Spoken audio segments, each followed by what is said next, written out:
So you're, I take it, not a Christian. Yep. But I got some really good questions for you. Oh, okay. So I really liked what you were saying about how a child could elucidate kind of right from wrong. And I want to look at your worldview internally. Hold on a second. How a child could elucidate right from wrong? That they understand, maybe they have a moral compass, they have an ability to understand that they can. Now, if you like this episode and you want to take your learning further, you need to know about what we're doing to help revolutionize the way that Christian men interact with their faith. We want to help you get more equipped to lead your family, to answer any objection, to share and defend your faith. And I'll tell you more about what we're doing to help you do exactly that after the episode. Stay tuned. That I think you have an ability to understand, right? Take for I example. actually didn't say that. I said a child can sin without knowing how to explain that it's sin. I think that's But I because we think sin by nature. Why are you an agnostic?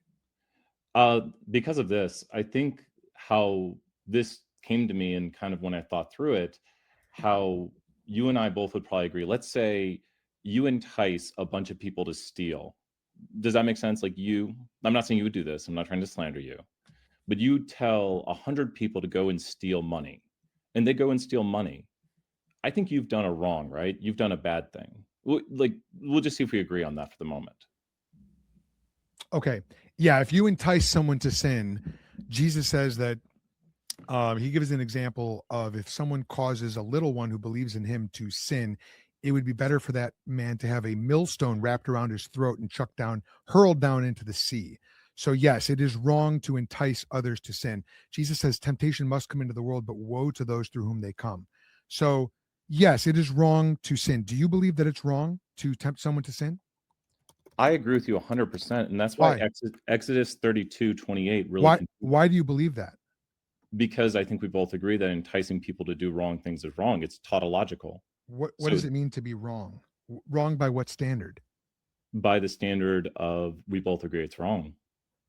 So when you go to what is that standard? We agree, but why do we both agree on that? Well, because when we think about wrong, if we have something we label as wrong, and then someone is enticing people to do wrong, then we wouldn't want people to entice people to do wrong. Because here's the big thing, Exodus 32. Well, it goes to Exodus 32:28. Do you mind if we read it together? I don't mind that at all. But my question is, let's go and read it. Real quick. If we're talking about right and wrong, we're using this word, but I don't know if we're using it the right way because it sounds like you're rooting wrongness in what we want. Well, yeah, but the thing is, I'm talking internally, and you asked why I'm an agnostic, and I looked at kind of the Christian worldview internally, and you told me that it's wrong to entice people to do things like steal. It's wrong it would be wrong for a human being to entice someone else to steal. Yes. Correct. But that's because questions of morality, right and wrong, are always judged on the virtue of how they compare to God's holy and righteous character. So you not believing in God, you're going to have to come up with a different standard for right and wrong. So you did. Yeah, but I'm not even constructing my worldview. I am. Yeah, but I'm going internally on yours. Okay, but we're going to come back to that because you said that we agree on that, and I don't think I agree what your worldview is. I agree. Your worldview says that Jesus says it'd be better to tie a millstone to your neck. I listen to everything you say, than to entice people to sin, little ones to sin. It would be little ones who believe in him. Yeah. Yeah. So if you have Exodus 32:28, I'm sure you're familiar with the story. It says the Levites did as Moses commanded, and on that day about 3,000 of the people died. And then to give context, why did those people die? Let's see. All right. Aaron had enticed the people to worship an idol. And he also collected everything up. Go ahead. Well, he was the reason they made the idol. He collected everything up. He went around and collected the gold to make the idol. Yes, that's correct. Yes. Mm-hmm. The people demanded the people here. Let's go back. Let's go to sure. I love context. Yeah, no, that's good. Okay. So Moses said to Aaron, "What did this people do to you that you have brought such a great sin upon them?" And Aaron said, "Let not the anger of my Lord burn hot. You know the people, that they are set on evil. So they said to me, make us gods who shall go before us. As for this Moses, the man who brought us up out of the land of Egypt, we do not know what has become of him. So I said to them, Let any who have gold take it off. And they gave it to me, and I threw it into the fire, and out came this calf. Lamest excuse ever. Yes. So Moses saw that the people had broken loose, for Aaron had let them break loose to the derision of their enemies. Then Moses stood in the gate of the camp and said, "Who is on the Lord's side? Come to me." And all the sons of Levi gathered around him. And he said to them, "Thus says the Lord God of Israel, put your sword on your side, each of you, and go to and fro from gate to gate throughout the camp, and each of you kill his brother and his companion and his neighbor." So that's the context for the slaughter that took place, the judgment from God that took place on the people of Israel. I think you might have, Aaron also built the altar. Like Aaron built the altar. Which verse are you looking at so we can be specific? Exodus 32, and I'm looking back at it right now. And he took the earrings. This is around 4. He made the calf. He fashioned the calf. Verse 5. Verse 5. There it is. Yeah, I was reading through it again. Yeah. And so is your problem that but Aaron received mercy, or what's your problem with the passage? Well, he doesn't just get mercy; he becomes a high priest. He's the high priest, right? Yeah, absolutely. Yeah. Yeah. And so, well, you told me that people who entice others to sin and kind of are the reason. I mean, after this, there's a plague on them. Yeah. There's. Hold on, let me start my camera back over. Okay, I can wait. No, that's okay. Keep going. Sorry, this is apologies for the horrible view here. Okay, so yes. So Aaron received mercy after this. That's right. Aaron is not presented ever in Scripture as a moral paragon or morally perfect.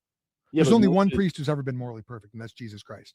Moses goes and kind of like prays and kind of gets this sin off Aaron, but then he says to the other people, "Hey, go and end the lives of your family members, even your brothers." Yes. Do you think when Moses said to kill people's brothers, do you think that was a good or bad thing? It was a good thing. You see, that's where you and I differ. Their sin was. Are you doing an internal critique of Christianity? Yeah. This is where I think you almost think good is bad is good. Not according to the Bible. You're doing an internal critique of Christianity, sir. I know, but the thing is what you're saying is the person who enticed them to sin becomes the high priest. He receives mercy. Gets a high title, but the people who were like, "Hey, we want to sin," and then that guy facilitated it, who Jesus said to tie the millstone around the neck of those who entice those to sin. The little ones who believe in him, yes. Yeah. Yes. And so now Jesus is like, "Hey, if you entice people to sin, that's really, really bad," what you said. But then this guy entices people to sin, and he becomes the high priest. So your problem is that you don't take the Bible. You're trying to do an internal critique. Well, what did I get wrong? Respectfully. You're trying to do an internal critique, but you're attempting to judge, I don't know, God or Moses. Well, no, I'm not judging. Real quick. Let me finish my thought here, and then you can respond to it after you hear what it is. You're trying to judge God or maybe Moses as God's representative based on a standard that you're trying to import into the text. So rather than judging the text on its own terms by doing an actual internal critique, you're trying to make this switch where you follow the text so far and then you try to, we call this eisegesis, where you're reading something into the text with that isn't there. And in this case, it's your own personal moral standard. No, I'm not judging by my moral standard. That's the problem. You said this is where you and I disagree. This is good hermeneutics and exegesis. It's not eisegesis. Because here's the thing. Text, this was a moral. How am I judging this? I'm using the verse you said, where you should not entice the little ones to sin, which, gathering up the gold, making the calf, making the altar. It was evil. It was evil. Was that enticing people to sin? It not only was it evil, it deserves hellfire, like all sin does. Okay, so deserves. But do you see that, right? Well, we're just going internal right here. Moses being appointed as a priest was not a reward for good behavior. Aaron, thank you. Okay. It was not a reward for good behavior. Well, I would say him not being ended with the other people was quite the nicety. I mean, you can call it quite the nicety. The Bible refers to such things as mercy.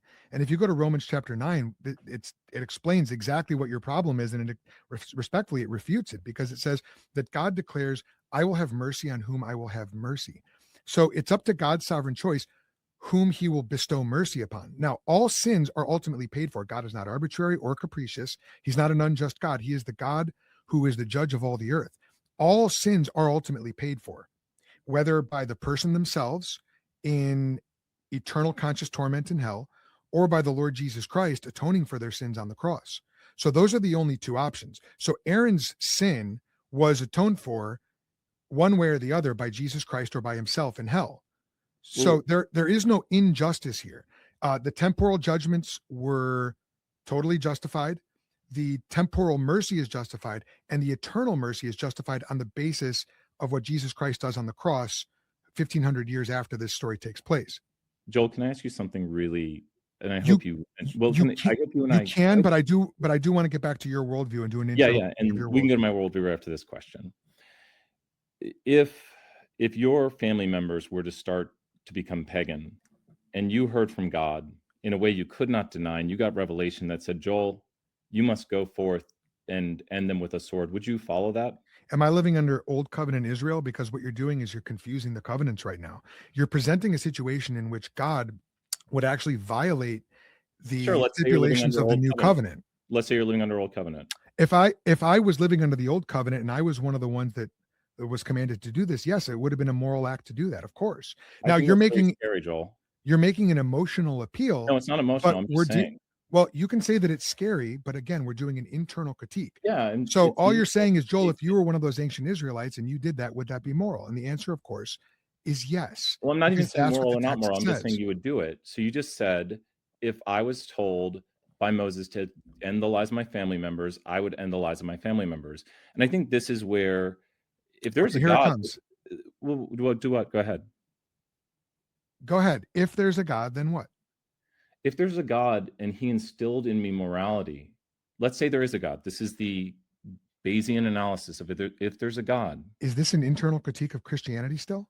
No, this is a contingent argument now. Yeah. So let's stick with an internal critique of Christianity. I'll finish this sentence and then you can ask me, because I thank you for your time.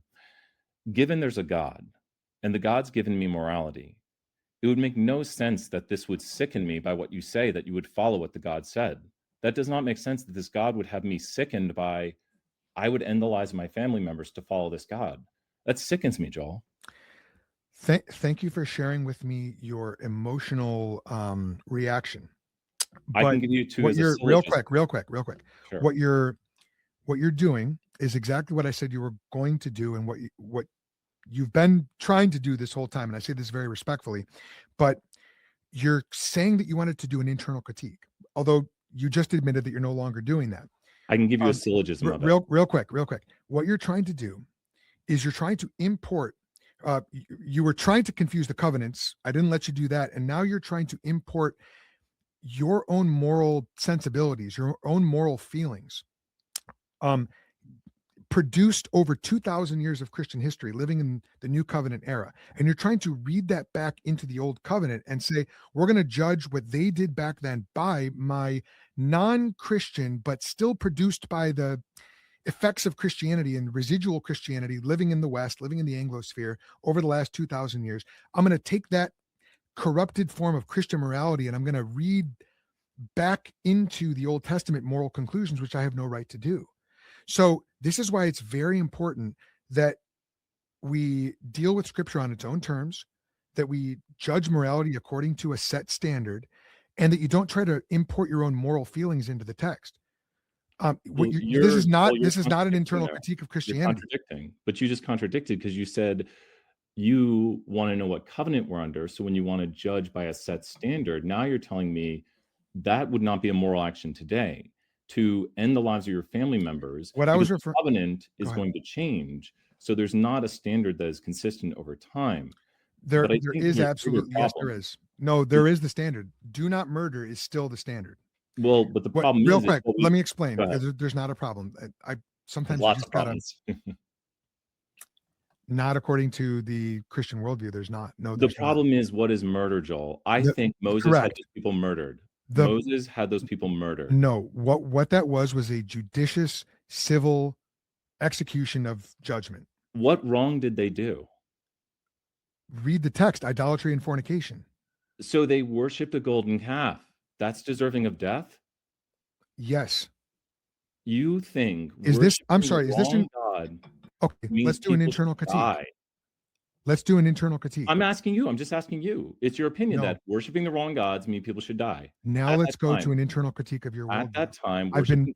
Go ahead. I've been very generous. I've Okay, you I've told you can my go ahead. worldview. You can ask me whatever you want. I understand you don't like it, Well, but but you're let's now saying at go that time to people should your die own for worshiping the wrong worldview, God. and let's talk about what makes a moral judgment Sure. valid. Go ahead. I'm a moral anti-realist. What in the world are we talking about?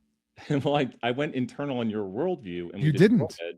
We did. You told me that at that time, killing people for worshiping the wrong God would be the good thing to do. It was a judicious execution of state justice.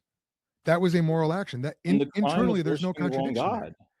Internally, there is no contradiction. The reason you have a problem with it is because you're importing some other standard into the text. I'd like to know what that standard is, and you're a moral anti-realist. But I'm stating respectfully, to you, man, you just gave the game away. But the problem is, if God today were to tell you there's a new covenant, why are you? But just answer this question. Don't run. No. Why are you a moral anti-realist? Well, let me ask you, and then you ask me, because I started a question, and you interrupt me, Joel. Come on, you gotta let me ask it. Respectfully, we've been doing an internal critique of my worldview. We have to talk about yours. No, I don't think so. If you let me ask this one. Why are you a moral anti-realist? I started a question. Let me finish it, and then I'll stop asking questions. Sound good? Why are you? Tell me first why you're a moral anti-realist, and then I'll answer. I started a question. So the question is, I've asked the question. Why are you? Joel, I was starting a question. You interrupted. Agnostic. I started a question. You interrupted me. So the question is, if today God gave a covenant where you are to kill people for worshiping other gods, would you follow that covenant? That would not be. That's an impossible situation. That would not. So now you're dodging the question. No, it's biblically impossible. It's impossible for God to give a new covenant.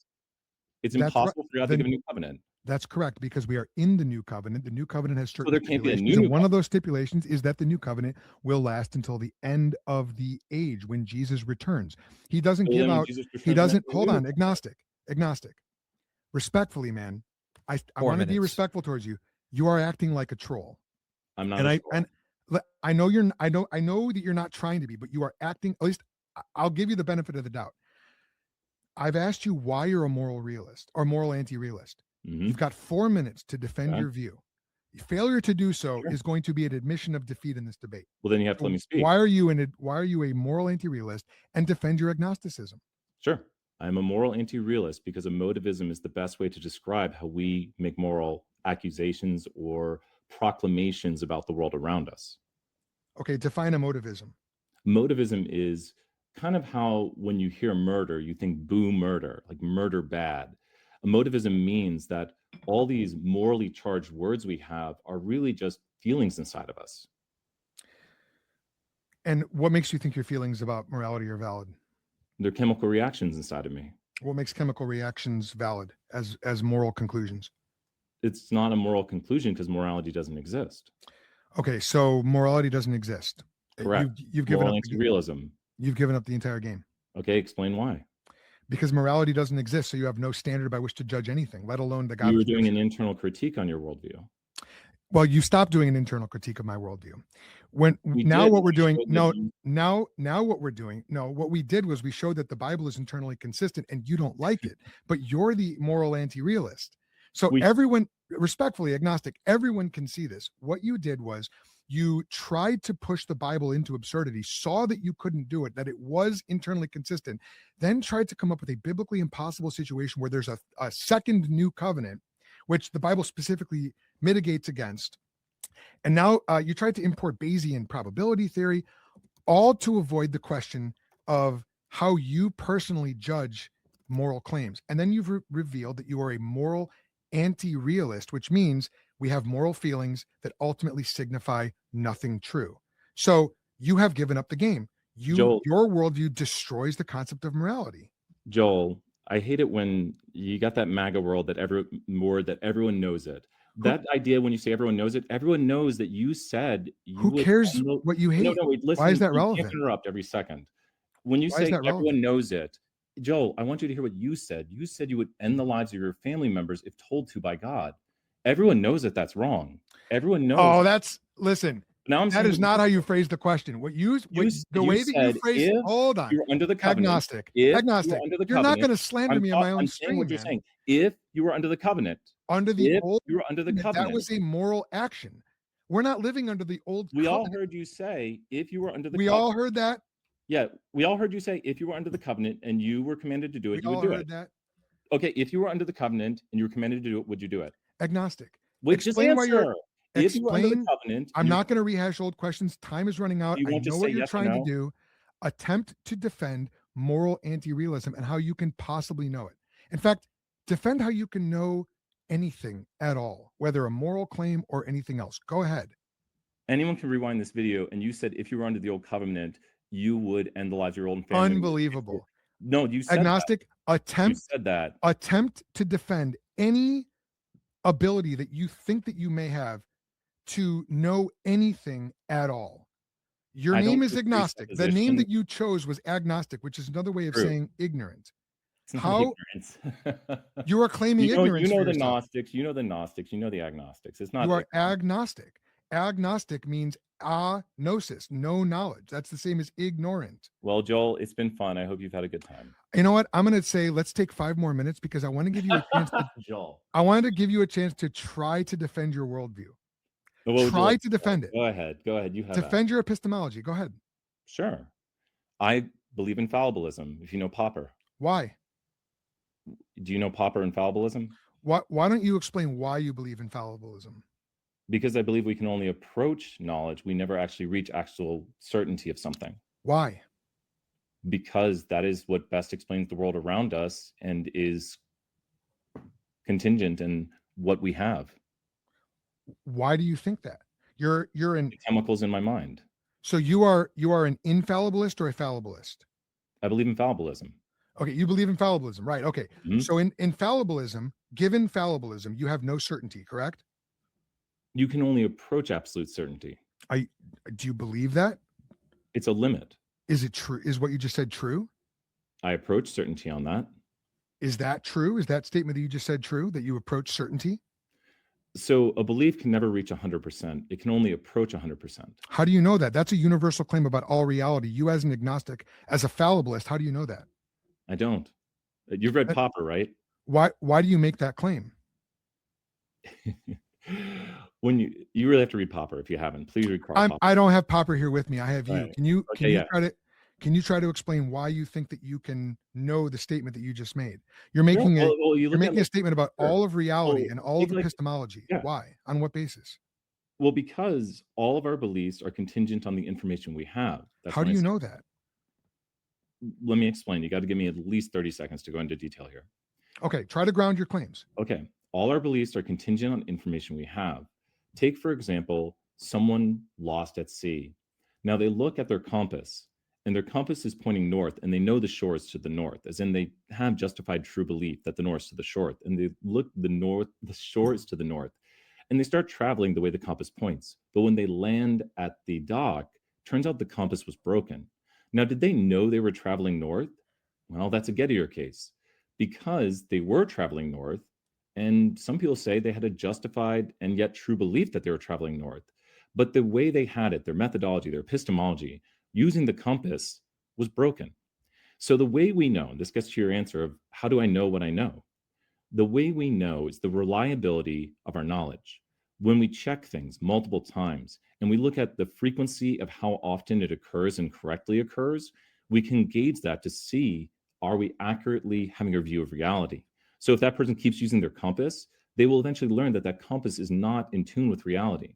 So it's through repeated measurements, repeated trials, and understanding of reality, we can learn it. Okay. I'm an empiricist. I know you hate that. No, well, it's not so much that I hate it as it is that it just collapses. You're an empiricist, but empiricism itself is not empirically verifiable. Mm-hmm. Has anyone ever told you that? Have you ever thought about that? Empiricism itself is not empirically verifiable. Yes, and all worldviews come down to a Munchausen trilemma. You know the Munchausen trilemma, right? If you want to be an empiricist, you're going to have to validate your own and justify your empiricism by itself, and you can't do that. It's self-referentially incoherent. Again, you're giving the game away. You're trying to make an argument. Hold on. Your own worldview. You claim to be an empiricist. You also claim to be an infallible or a fallibilist. So you can't even know if you're an empiricist. if you're an empiricist. I can't know. Plus, not only that, but you made an certainty. appeal to something like the scientific method. Repeatable, testable experiments. That assumes inductive reasoning and uniformity in nature, two presuppositions which you, as a finite agnostic fallibilist, have no business presupposing. You're actually stealing from my worldview, the worldview of the God that you hate and are trying to disprove, in order to prove your own worldview. So you've got a lot of stuff. That's Turk, right? I think it's Frank Turk. This is the Bible. This is what the Bible says. The worldview is Turk, like saying that. Who cares? I'm not the one appealing to my favorite thinkers. It's well, not. Turk, I didn't get that from Turk. If it means anything to you, Frank Turk. I didn't get that from Frank Turk. He usually says you have a heart problem, not a head problem, or a head problem, not a heart problem. That's fine. That's fine. I really don't care about what Frank Turk says. I'm interested in what you, a self-proclaimed agnostic, say. I'll give you my views. I want you to answer the questions that I just raised to you. Yes, and here's the issue that you bring up. Every worldview will end in the Munchausen trilemma. Do you know the Munchausen trilemma? I want you to attempt to justify empiricism. Correct. In anything other than blind faith fideism. I think you're a fideist. Every worldview will end up with an axiom. How do you know that? Just let me say this. Every worldview will end up with axioms, circular reasoning, or infinite regress. And your worldview cannot escape that. You are right. My worldview cannot escape having axioms. This is too. But your worldview, also presuppositionalism, does have axioms to start. How do you ground your reasoning? This is too quoque. How do you? No, it's not. Yes, it is. Yes, it is. You can get out of the. Here's what you just said. You can get out of the Munchausen trilemma. Here's what you just said. I know that my worldview does fall apart. My empiricism can't justify itself. Given my fallibilism, I can't actually know anything with even one degree of certainty. But neither can you. That's a textbook. No, I said that. That's not what I said, Joel. You just strawman me. I said every worldview. Go ahead. I said every worldview boils down to the what? Did you not say neither can you? Did you not say neither down... can you and ask me to defend my worldview? I said and how I get out of the Munchausen trilemma? The Munchausen trilemma. And I want you to try to escape it right now by doing it. So here you're going to try to escape it. Try this. How do you justify your reasoning? Again, this is the end of the 5 minutes, by the way. Well, but Joel can't justify his reasoning. Nope. Go ahead. Justify your reasoning. This is a two-quick fallacy. Joel, you have admitted. Joel, justify you have admitted the too quick. It's an informal fallacy. Yes, it is. It's so a too I quick have to fallacy. justify my reasoning, but you can't justify your reasoning. I've defended my worldview for the majority of this conversation. Now we're internally critiquing yours, and you've shown you claim to be an empiricist. Empiricism does not self-justify. It does not self-authenticate. You claim to be a fallibilist, and yet here you are. Joel, you have not justified your reasoning. A contingent being making truth claims about all of reality. Joel and you're not epistemically justified to do so. Your fallibilism and your empiricism are neither one of them is empirically justifiable. Joel, would you like neither one of them is empirically justifiable. Joel, would you like to justify your Thank you for demonstrating the absolute bankruptcy of your worldview. Joel, just justify your reasoning. Thanks, man. It's been fun. Okay, thanks, Joel. Bye. Incredible. Okay, so for people who don't know, here's what just happened. He tried to critique the Christian worldview by appealing to something in the Old Testament, then by confusing the covenants and saying, well, what if God commanded something similar in the New Covenant? Would you do it? Which is a biblical impossibility. So now we're no longer doing an internal critique of Christianity. In the biblical worldview, everything that God commands or does or says is moral.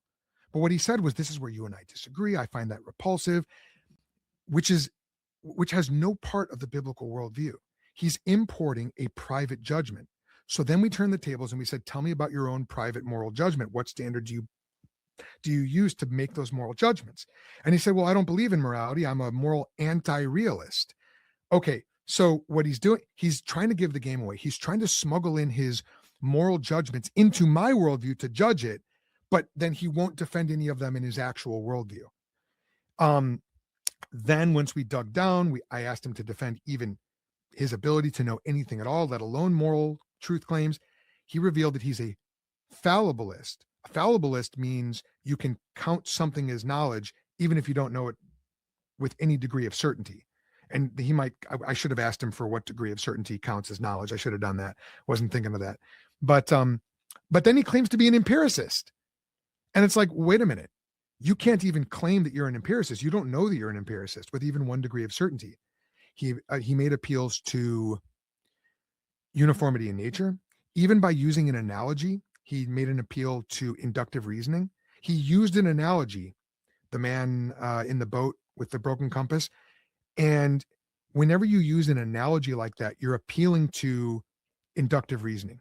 You're saying, look, with this sample size that I'm explaining to you, we establish a principle, and now we're going to take that principle and extrapolate a conclusion about some other case, some unobserved case. That is the principle of inductive reasoning. And as a fallibilist and an empiricist, he has no business at all making an analogy like that. Can you test an analogy in the lab? I don't think so. You're a Christian man. You want to build a legacy, answer the world's questions, and lay down a solid foundation for your family in God's word. But everywhere you look, you see decline, disorder, chaos.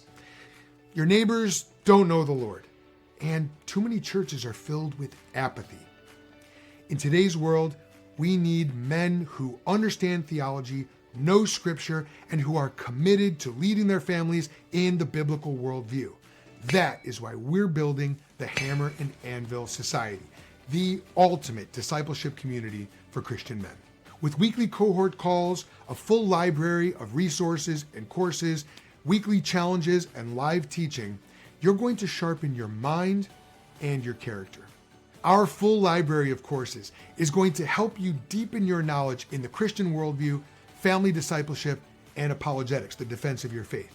But it's not just about building your knowledge base, as important as that is. It's also about brotherhood. That's why you'll also have access to an online community and live cohort calls, live teaching, and real accountability. So you can have fellowship with like-minded brothers who are on the same journey as you. Member Kevin says, the Hammer and Anvil Society has been the most beneficial thing for my family's spiritual growth in years. This unique brotherhood has made me more bold in my witness and more sensitive to God's leading. AJ says, today I stand stronger and more rooted in my faith. The Hammer and Anvil Society has been instrumental in transforming me into the man of God I am striving to be. Get unlimited access as a member or try out a single course in the subject of your choice. Learn more now. Go to thethink.institute/society. Get equipped. Build your legacy in community. Join today.